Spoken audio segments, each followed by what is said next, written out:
Hello, welcome to News Across Nigeria on Channels Television. I'm Joke Rogers. Coming up on the program today, stakeholders meet in Yobe State to coordinate humanitarian efforts in the post-conflict reconstruction of the Northeast.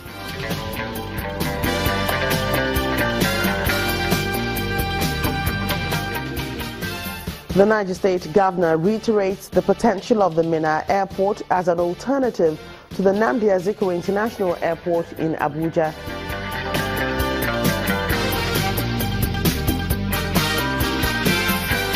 And the Kwara State Governor lays foundation for a postgraduate school. He wants State University to produce quality and skilled, business-inclined generation leaders.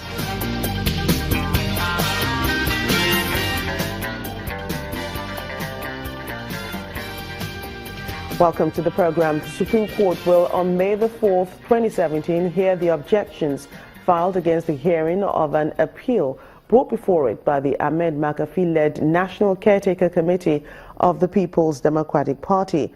The motion challenging the competence of the appeal, which was filed on behalf of the PDP, is asking the Apex Court to strike out Makarfi's appeal on the ground that the committee has no authority to file it on behalf of the party.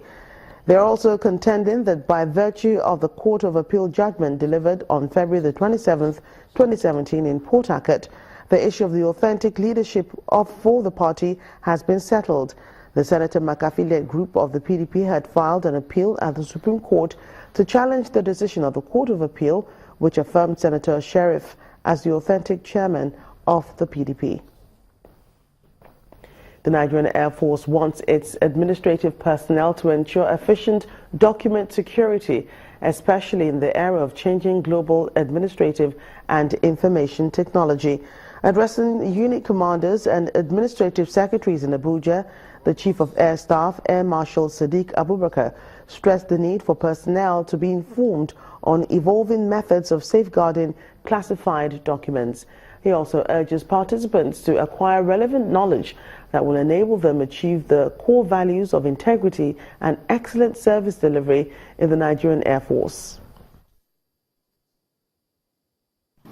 The ever-changing global administrative and information technology environment has made it extremely difficult for the services to ensure efficient and effective document security without regular avenues to update information and ideas through workshops of this nature. Therefore, I urge the participants to focus and determine to acquire the relevant knowledge that will make you excel in your schedule of duties. Furthermore, it will provide an avenue for sharing knowledge and engaging in an unbiased debates and discussions in line with international best practices. At the end, the workshop will help the service in overcoming some of the challenges militating against effective and efficient document security in the Nigerian Air Force. State governments and various humanitarian organizations have made individual contributions to help the recovery effort in areas affected by years of insurgency in northeast Nigeria. Now, relevant stakeholders are also converging on Damaturu, the Yobe state capital, to coordinate their efforts for post-conflict reconstruction of war-ravaged areas. Here's their story. Building a city takes planning and effort. Yet it's easier to destroy than to rebuild. Destruction is what the Northeast has faced at the hands of insurgents for several years. In Damaturu, the Yobe state capital, Governor Ibrahim Gaidam is at the head of this meeting, comprising members of the Victim Support Fund, VSF, the Presidential Committee on Northeast Initiatives, PCNI, and other development partners. The aim is to make a coordinated effort from their individual humanitarian projects for better results in rebuilding the state. Now that the capability of the Boko Haram as a fighting force has been seriously degraded, the great task of resettlement rehabilitation and reconstruction has now assumed the center stage. The Deputy State Governor, who doubles as the chairman of the Resettlement and Rehabilitation Committee for the IDPs, lets participants in on the scope of work expected to be covered. Provision of immediate interventions in the form of restoration of social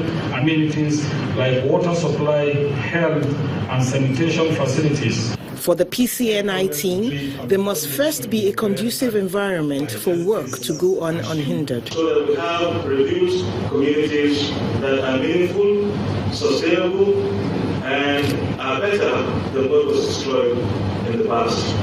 Some development partners recognize that even though more must be done, a measure of progress has been made. Out of the estimated 2.1 million internally displaced persons in Nigeria, only about 10% of that population lives in former residential camps. The commendation and gratitude goes to the host communities themselves. VSF today is providing all the educational materials, books, and everything that they require. They all agree that recovery may take time and scarce resources, but are determined to face the task at hand. The recovery process will require strengthening of our policies and programs and project implementation. It would also require efficient and effective utilization of resources which are scarce. Papers will be presented in the course of this retreat, and at the end of it all, a communique representing the unified view on how best to reconstruct facilities and rehabilitate returning IDPs is expected. The River State Police Command has arrested a suspected criminal popularly called manslaughter, accused of several killings in the state.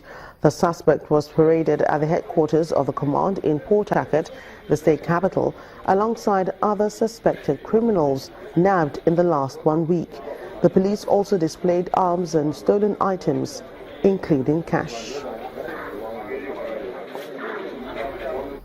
The former president of the Movement for the Survival of Ogoni People, Ledon Mete, has called on state governments to be more prudent when executing projects. He was speaking during an inspection tour of road projects with the governor of Rivers State, Nyesom Wike, in Port Harcourt, the state capital.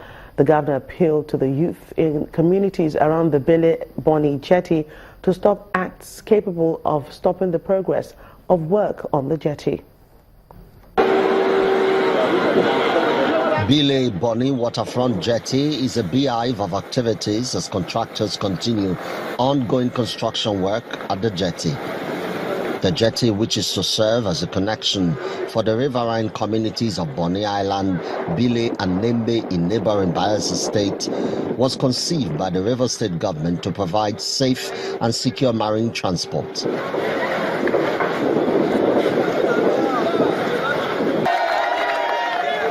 And the governor is here to check the level of work done. And another day, the governor is on Abacha Road in the heart of the government reservation area in the state capital to see another project currently under reconstruction.